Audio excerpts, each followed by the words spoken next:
geçtim. Evet Mustafa abi. Hava akımı çok güzel. Duygularını alalım. Güzel bir uçuş olacağına inanıyorum.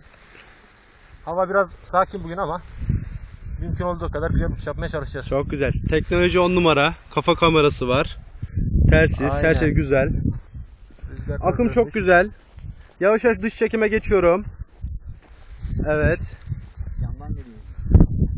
Hafiften böyle batılı. Tam istediğimiz rüzgar. Akım çok güzel. Bülent abi az geriye abi.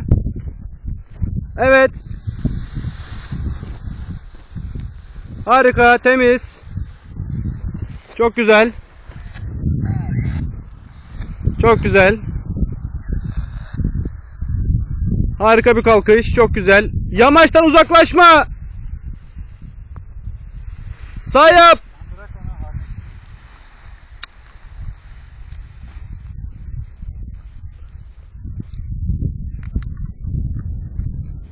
Evet, çok güzel bir hava. Hava akımı hızlanarak kalitesini arttırıyor.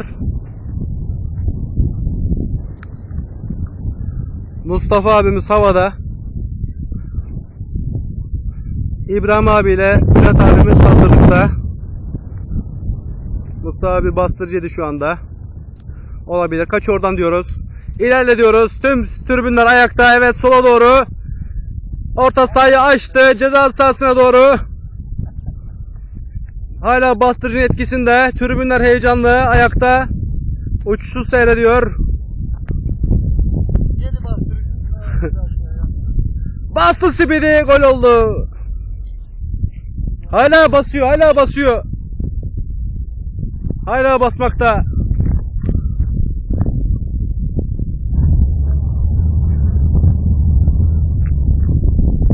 Ey kalkan abiler.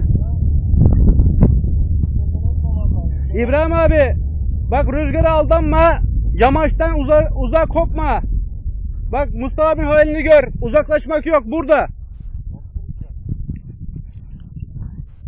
İlerisi tutmuyor. Yamaçtan kopmayın.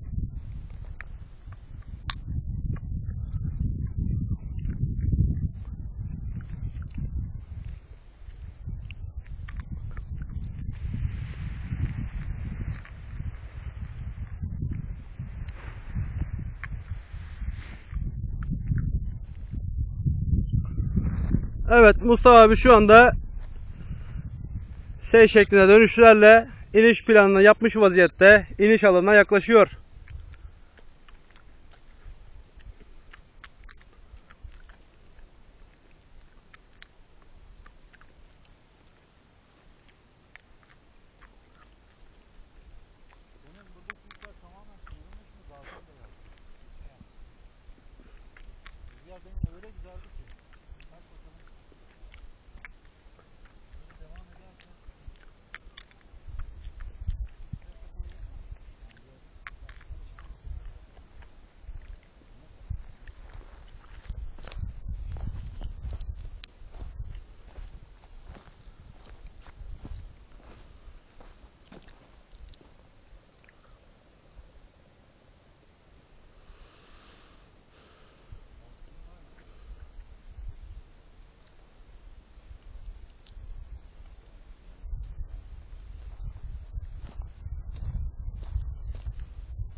Evet, Mustafa abimiz iniş alanına doğru alçalıyor.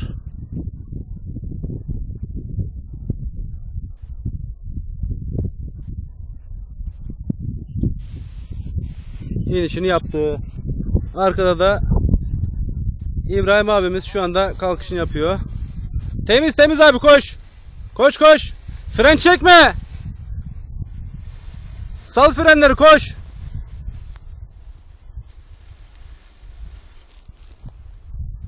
O şapka düşer kafadan ya. Hadi ya. Niye uyarmadın?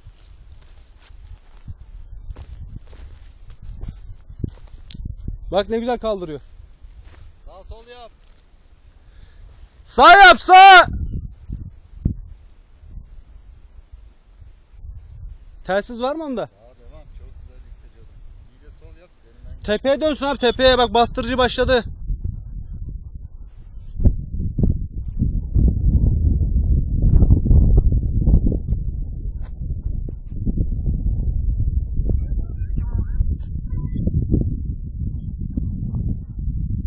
köyden birilerini çağıracağız, sizi alacak. Kaşıntı başladı. Abi inanılmaz